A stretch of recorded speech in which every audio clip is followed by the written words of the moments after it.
All right, let's get started. So, hello everyone that is watching, and welcome to Inside Exposure. This is going to be a series of conversations with our extended family and friends from around the world. And our plan is to share and exchange a few ideas that we hope will be relevant and of value to you. There's never been a more important time, I think, to put things out there and to provoke a positive debate. And so today I'm really happy to introduce you to my friend, artist Robi Walters. We're going to talk about the impact of other people's rubbish on his art, and more about that to follow. He's an influential part of Soho's community. He's often seen on his bike or holding court at Groucho's in his signature white suit. And he's here right now. So hello, Robi. How are you? Hi, Raoul. Thanks for having me. My pleasure. How are you doing? I'm very well, thank you. Yeah, really good. Yeah, Good. good. I'm going to start with one question that relates to how we are all kind of currently confronted by and confronting our respective situations. But for someone who's practiced meditation every day, how are you finding confinement?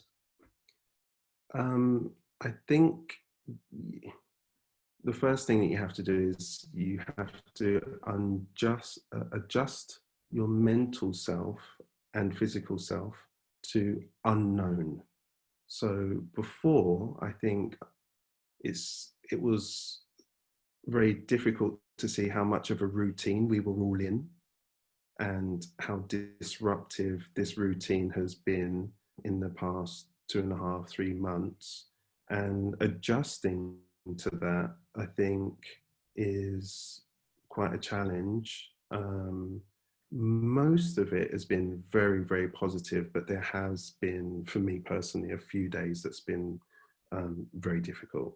And I want to be honest, I don't want to just, paint the picture that everything's great and everything's easy. It's not. I think everyone's found, there's been clearly ups and downs for everyone, for us all, but I think we are all starting to really distill the good that's coming out of what we're learning, and learning without any intention 6-8 weeks ago to go on a big learning and steep learning curve. But just to sort of go back in time a minute, we met thanks to Camilla at her wedding in New York many, many years ago. And I know that city's had a big influence on you. Tell us a little bit more about the influence of New York on you and you personally and your work. So New York, that first happened for me in September 1995, in between my second and third year at college studying graphic design. I met someone called Eben and Camilla, who she owned, and Eben worked for 555 Soul, which was one of the big clothing brands at the time coming out of New York. And when I went there, I was there for 3 weeks, and I really prepared myself to go there. So I was sleeping on the floor. I wasn't drinking. I wasn't smoking. I wasn't doing anything. I was really I'm going for 3 weeks. I'm going to smash it. And somehow Camilla really took to taking me out every day, and we was up early, and we was going to skateboard shops, we were going to warehouses, we were going to studios, we were going to parties. And to be honest, after about 2 weeks, it almost was too much for me, because I hadn't been in an environment where it was so creative. I mean, I met, I can see in the background 2 people that I actually met, Stash and Futura. I can see their, tags on the piece behind you. Okay. And I remember I was sitting next to Futura, and he was drawing the characters with the hands as the guns, and it was on the Mowax covers at the time. And I was just sitting there, and he was drawing, and then I heard the Beastie Boys were downstairs in the basement, and it was just it was almost like you have this artificial world from London looking at New York. Back then, no internet, no communication like that. And you have this mental image of the hip hop, the graffiti, the clothing, everything. But then when you're immersed in it fully, we was working with Def Jam Records, we was working with the Source magazine. I think Eben had just done Biggie Smalls' album. I mean, it was in at the deep end. And just completely changed my worldview. And so from there, obviously, and I'm not going through a full chronology, but obviously with the Yeah, inspiration that came from New York and that sort of interweaving of perhaps music, sort of street culture, graphic design, art, etc. You went on to work for some time at Straight No Chaser, where I yeah, know from personal experience, because I was a avid reader and still have every single issue here at home. But amazing. you worked at Straight No Chaser at a time when it was a very definitive publication, but defined Mhm. by some of the incredible people that you worked with. Tell us a bit about that experience. So that is the next stage. So Eben, who I was with in New York, he introduced me to someone called Swifty. So Swifty was the designer that had come from The Face and Arena magazine with Neville Brody, and then he'd gone on to do Straight No Chaser. So that's his lineage. And then I was working in Swifty's studio. We was designing the Straight No Chaser, and at the time, James Lavelle had just come out of that camp and started Mo Wax.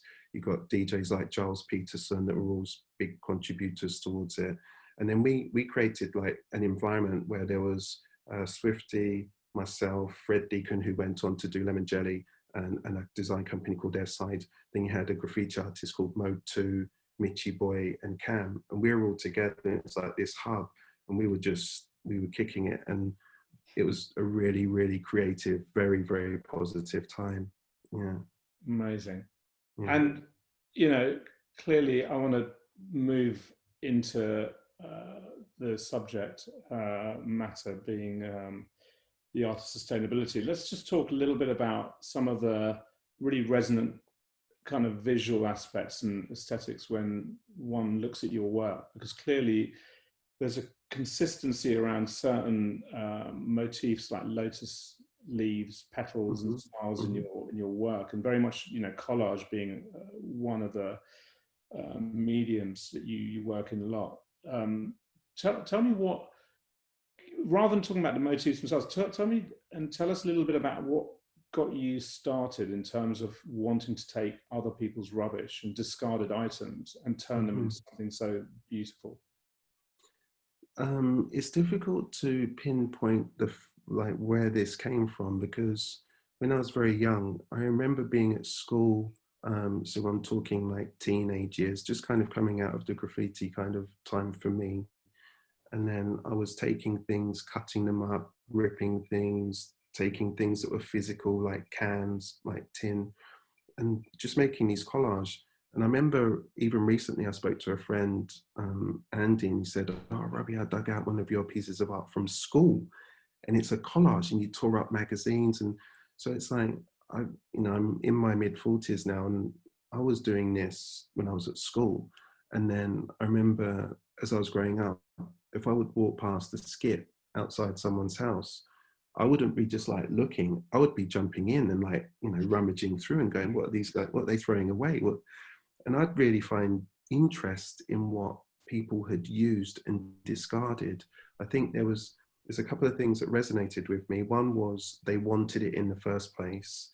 Two, there's an imprint. Like if you're wearing the t-shirt that you're wearing and you're wearing it many, many, many times, it has a you-ness within the piece. I Very can't inspiring. explain it. It's like if you buy a canvas off of a wall and it's blank and it's just been painted white, before you've worked on it, that has a very different feeling and vibrational field to if you take something that's like a Basquiat taking a door from a house that's 50 years old, and it's chipped and it's worn, and it's all the stories that have passed through that door. There's something that you can't put into something that hasn't been used, and I've really always found that fascinating.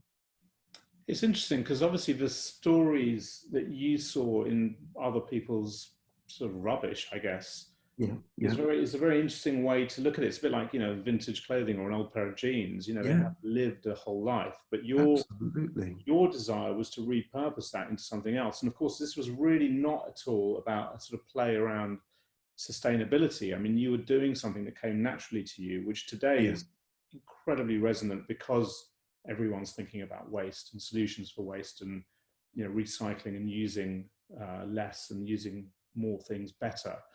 But there was a project you did years ago that I remember watching sort of evolve in your studio, which was called 365. Yeah. Which in itself had an amazing story, because it was much more of a reflection of our times, because it was a daily story that you were sort of painting, inspired by the news of that day. Do you want to just talk everyone through that? Yeah. Because that sort of aligned really well with where the discarded objects work started. Absolutely. So that started with, so an old dear friend through Charlie Dark, he introduced me to Chris Ofili.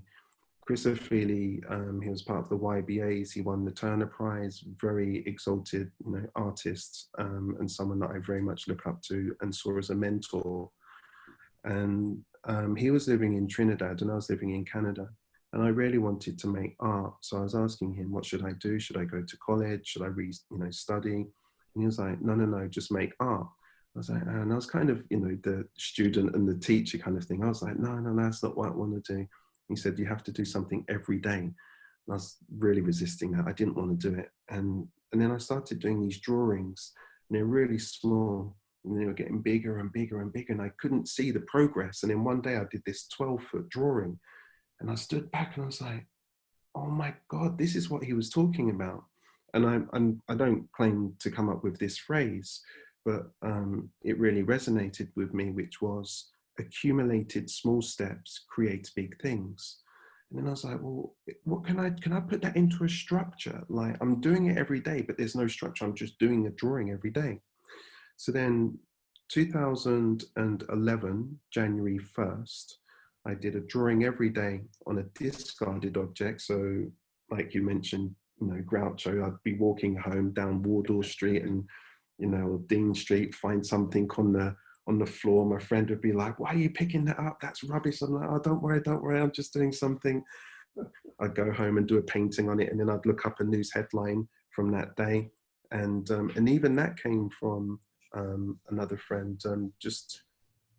I think this is like, when you have access to certain people and you can ask them a question, like, so I asked a friend, and he was like managing Lazaridis at the time, and that's just after the whole Banksy thing, and I said to him, like, what makes a great artist? And he said, that's a really subjective question. Like, I can only answer that from my perspective.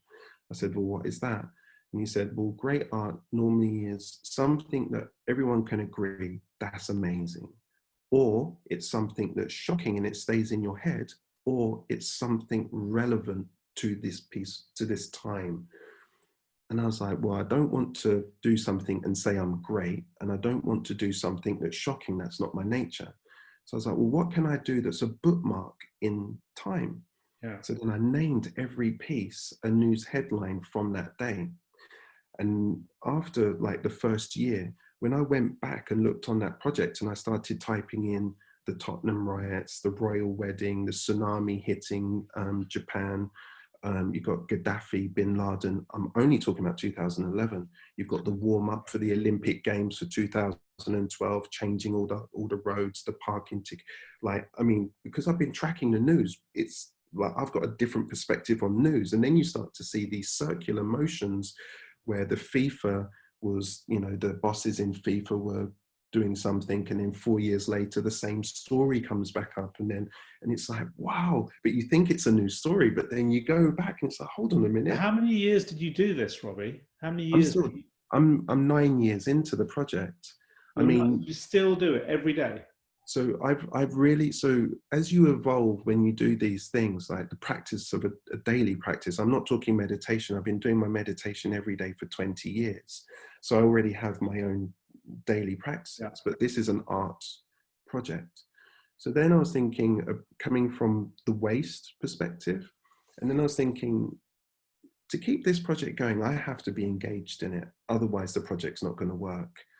And one of the things that the project that I'm actually working on at this time is I make a recording every single day of me.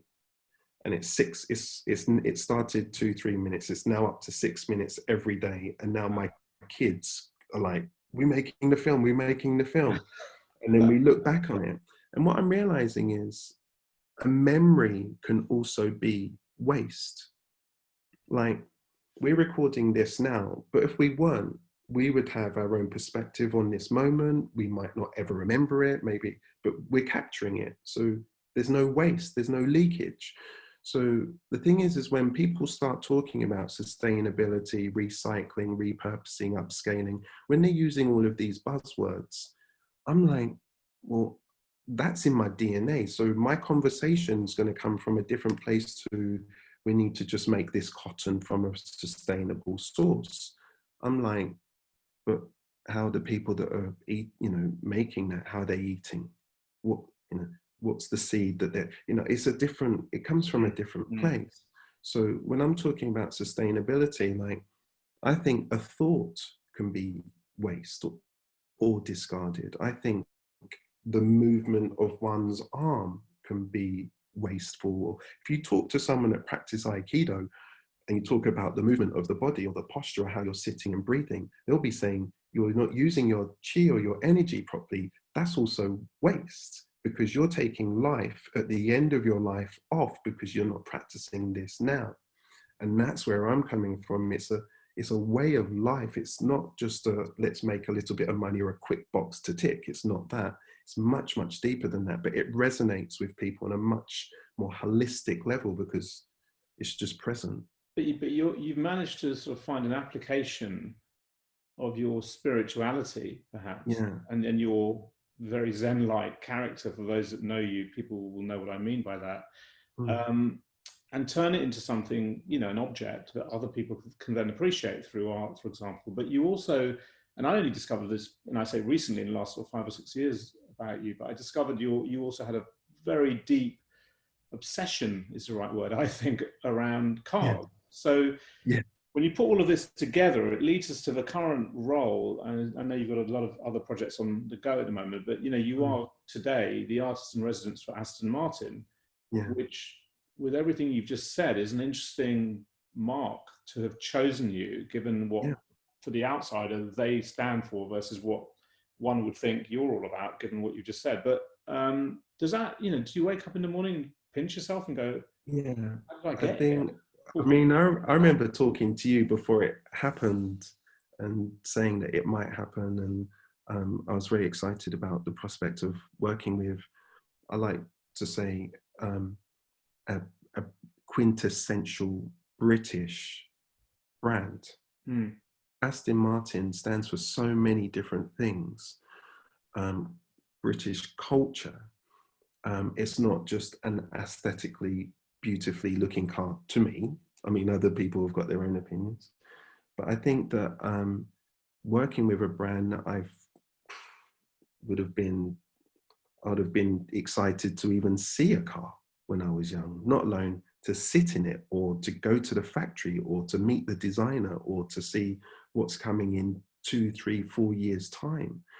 And I think when you're working with manufacturers that are on a global scale, they are about the now, but they're about the now bringing the future into the now. So what I mean by that is, if you see, so I'm working with Aston Martin, I'm working with Formula One, and for me, we're in similar worlds. I mean, Aston Martin is a big sponsor of Formula One, and Formula One, they haven't communicated how much they've offered to safety. So ABS braking systems comes from Formula One. There's so much technology. The hybrid engine is a massive component from Formula One that's entered into the market. Now, when they made their announcement, so there's a couple of different stories going here. When they made their announcement to go carbon neutral, people think that a car going carbon neutral is electric. Now, they don't start with, there's an electric engine, how do we make it the best? They start with nothing, how do we make it the best? So how do we know that it's not a mixture of hydrogen with electricity? How do we know that it's not air and water with this? or what, we don't know what that combination is. But I can guarantee you when they've come up with, I know they're working on that, but when they've come up with that design and it enters into the marketplace, I think it's going to be a very exciting time. I think Tesla is really leading in that the whole company electric field. But I think there's some very exciting things about to happen. Tell us just a bit, just specifically around the art, and again, your very kind of signature approach to art and what you're doing for them and with their things, for their discarded items. So how this project's evolved is I requested or asked for the leather that was being put into the bin and going to a landfill. And we've negotiated that when I first received the leather, it was coming in big pieces, small pieces, all kinds of different colors. And I was cutting it up by hand, and it's very difficult to cut very thick leather over a long period of time. So we've arranged that they laser cut it on my behalf, and then they send me the petals. And then what I was doing was I was arranging these petals. So I was making their logo, but it looked like feathers, but out of their leather from their car. Now this is very high quality leather, and it smells beautiful. And just as like for me, I don't want to get into like leather and animal and stuff like that, but I think for me, it's just like, well, this was going in the ground. It was going to be thrown away. And coming to a system that I think is really about the full purpose, like a Native American kind of culture, like back when, if they hunted an animal, they would eat it, they would use the skin, they would use the whole thing. And I've kind of taken that where it's like, well, if this was the skin of an animal, like instead of, it can be celebrated in a way where it's back on a wall, it's not in the ground. And seeing that transformation from something that is discarded to something that is beautiful, it's very hard to measure how it seeps into the mind of the culture of the organization. So say, for example, when that's on the wall, how do you measure how it affects everyone in the factory? Now, if they are walking past something and seeing it and they're saying that, oh, that was, so if I reverse a little bit, when I first started to receive the bags of leather, one of the person that was head of the interior in the factory, he was giving me this leather and he would collect it out of the bins. And he was walking around and the staff within the factory, what are you doing? Like, you're emptying the bins. Like, you don't do that. He's like, oh, it's for an art project. And there was a disconnect because they didn't know what it was for or what I was doing until you see it. And then it's like, oh, that's what you're doing. And that's what I mean about when people enter into the conversation. Sometimes if you've been doing it a really, really, really long time, you're quite far into the conversation and you're making people catch up. But you're further along in your wiser. It's not that. It's, you want to share. Like if you're a healthy person and you lift weights, but you know about the diet, and you meet someone that lifts weights, but you know about, oh, you should try this food with this and this, and all of a sudden they become stronger. It's not they're wise or they're clever. It's like, no, they want to share what they've learned along their journey. And that's what I think my making of the art, when people see it, it gives an experience which I can't measure. Amazing. And so, you know, I guess the sort of awareness and the realization is kind of almost driven by the self. It's not like going, we are going to recycle our rubbish and do, you know, put less in the ground. It kind of becomes inherent in the way they choose to alter the way they work and then perceive the things that were once, you know, being chucked in the bin. There's another saying for that. So I say, if you change the way you look at something, the thing you look at changes. So I've not found the correct word for the waste or the discard. I don't know what it is because I don't see it as waste, but I'm using that phrase because that's the phrase that culturally connects us, that we're talking about the same thing. But I see something beautiful that hasn't been used yet. Does that make sense? Yeah. Say the phrase again, Robbie.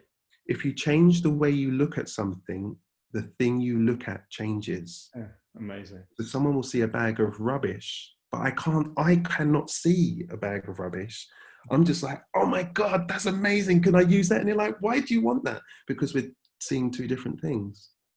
What, I mean, what with that in mind, and obviously Aston Martin is a project that kind of kicked off at the back end of last year. We've entered a sort of slightly unusual period of time in history, actually. But I know you're very busy still working on a multitude of things for them. What else is on the horizon? Can you talk about anything that's sort of not necessarily what's just next, but what else have you got in the pipeline? Yeah. So it's very similar to this. So I'm doing something around the art of conversation, and what that is it's an animation that I'd love to do one with you, where I'm having a longer conversation, and then I reduce that conversation to like a 5 minutes, and then I animate it. So I'm doing a drawing of the person, I'm doing a drawing of myself, and once I started this process, the first one I've finished one, which was with Tom Kerridge, the chef, who I've been working with, and then I did another one with Mo, the comedian. And what I quickly realized was that when you're, so I'm an artist, as in I make collage, but when you start to, it's like you become a director. So I'm working on an animation, then I work with an animator, then I work with a sound person, then I work with a lawyer, and all of a sudden that is a collage, but it's a symphony of people. It's not so it's a new style of collage, and I'm really, really excited about it. I mean, I'd love to do one with you. I love it, Robbie. I mean, every time, we've, as we said at the beginning, we've known each other a long time. We've covered a lot of ground together, but every single time you just out of the blue come up with something, and I'm going, well, that in itself is the next 2 years worth of work for somebody. But in your case, it's one of probably 5 strands or strings to your bow.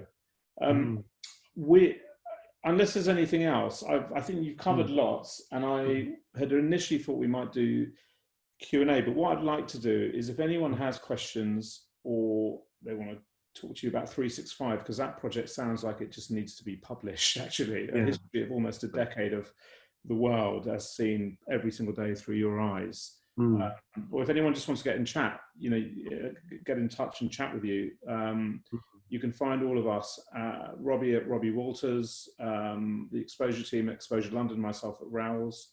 But have you got any final thoughts, or are we? Yeah, one that I'd like to round up with, twisting it into a positive, which is tying the kind of the unusualness that the world is in right now, without getting into too much detail, but also with my 365 project.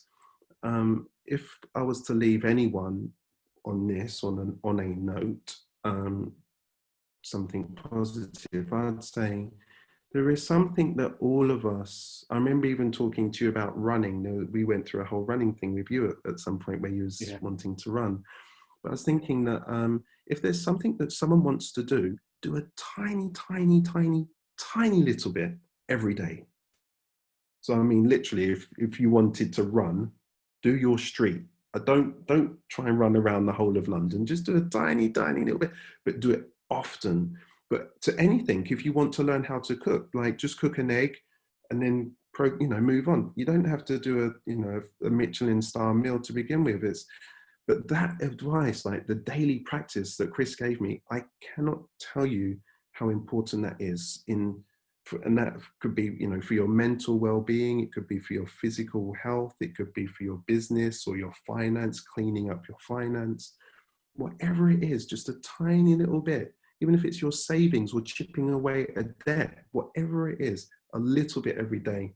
Trust me, your world will be so different in 5 years' time. I love that. Constant practice. Brilliant. Yeah. Especially as you said, with a backdrop of a very sped up, frantic time. The idea of even slowing down by focusing on one thing is a brilliant bit of advice. Very powerful. You've given it to me before, and you've reminded me again, so I'm taking that away with me. Yeah. Robbie, thank you very much. Thank you. I can't wait to see you very soon when we're all back out. I guess we're allowed back out now, but very soon we'll get together. Absolutely. And all the best. Thanks again. Real pleasure talking to you. Cheers. See you. Bye-bye. Bye-bye.